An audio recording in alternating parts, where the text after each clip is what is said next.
Alright, so the most popular wireless mechanical keyboard just got a whole lot better. And it sounds like this now. And it still costs less than $100. Today we're checking out the new Keychron K8 Pro.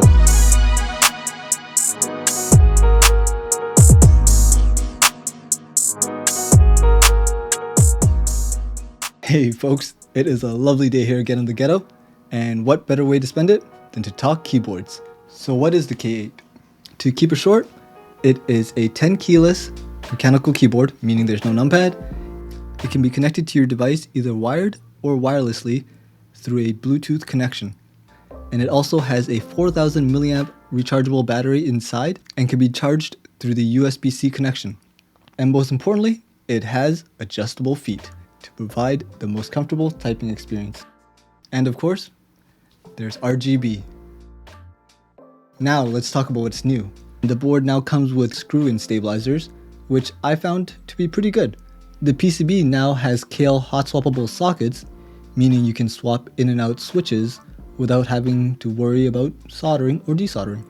The K8 Pro also comes with a sheet of plate foam, which is sandwiched between the plate and PCB, along with a thick silicone dampening pad that sits underneath the PCB. And both of these really did improve the sound of the board. However, I was getting a little bit of reverb whenever I was typing on the top few rows, specifically the number row and the QWERTY row. And I'm guessing the reverb is due to there being a bit more room between the PCB and the bottom silicone dampening pad for those two rows. So to try and fix that, I cut up 2 thin sheets of felt and I laid it on top of the silicone dampening pad, just like how you see here. But I only applied it for the top half of the board, not the bottom. Once the board was reassembled, I tuned the stabilizers by injecting some Krytox 205G0, injecting the lube right into the stems of the stabilizers, just like how you see here. And they were good to go.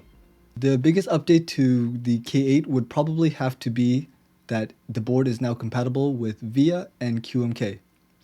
What is that? VIA is a software that allows you to reprogram the keys on the keyboard to whatever best suits your needs. And to do so, first you'll have to download and install VIA, as well as download and extract the K8 keymap file. Links for both can be found in the description down below. Once VIA is installed and running, make sure that your keyboard is plugged in. Simply hit Ctrl or Command O and open the extracted K8 Pro keymap file, and it should look like this. Now for Mac users, your keymap can be adjusted on layer 0 with the FN key toggling layer 1. And for Windows users, your keymap can be adjusted on layer 2 with FN toggling layer 3. Unfortunately, if you're only using a Bluetooth connection, your keyboard will not be discovered by VIA. So the pricing starts off at $79, and in that kit, you get the K8 Pro in a plastic ABS body. And also included is the usual switch puller, keycap puller, Phillips screwdriver, the plate foam and the case dampener, and a 4000 milliamp battery. Now for an additional $10, there is the fully assembled white backlight kit. Your choice of either Gateron G Pro Red, Blue, or Browns, as well as their OSA PBT keycaps. However, that PCB is limited to only white LEDs. But if you want RGB, you gotta add an additional $10. And for another additional $10, you can get the aluminum frame. The fully assembled plastic kit weighs about 975 grams or 2.15 pounds, and the fully assembled aluminum kit weighs in at about 1132 grams or 2.5 pounds. The aluminum frame adds about 0.35 pounds, and I didn't think it did much for the sound, but here's a comparison.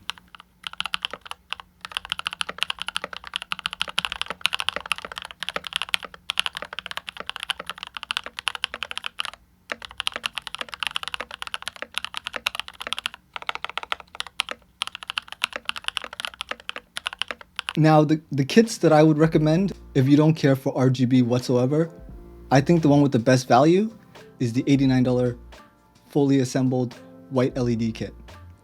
Because it's $10 more than the bare bones kit, you're getting 87 switches as well as the keycap set for just $10 more. Like, that's such a great... it would be silly to go for just the bare bones. If you're using this keyboard wirelessly most of the time, you won't really have RGB turned on because you want to preserve battery. So the $89 kit, which is just $10 more from the bare bones, I personally think that's the best deal. But if you really want the aluminum frame, then yeah, $109. So to end this video, I'll say I think this is the best keyboard under $100, and that's why it's been the most popular wireless mechanical keyboard for the last several years. Well, the most popular keyboard, well, it just got better. And if you're interested in more K8 Pro content, make sure to subscribe because I'll be uploading more over the next several days. And until next time, thanks for tapping with me. Blah. Thanks for tapping with me, and I'll tap with you guys next time. Toodles.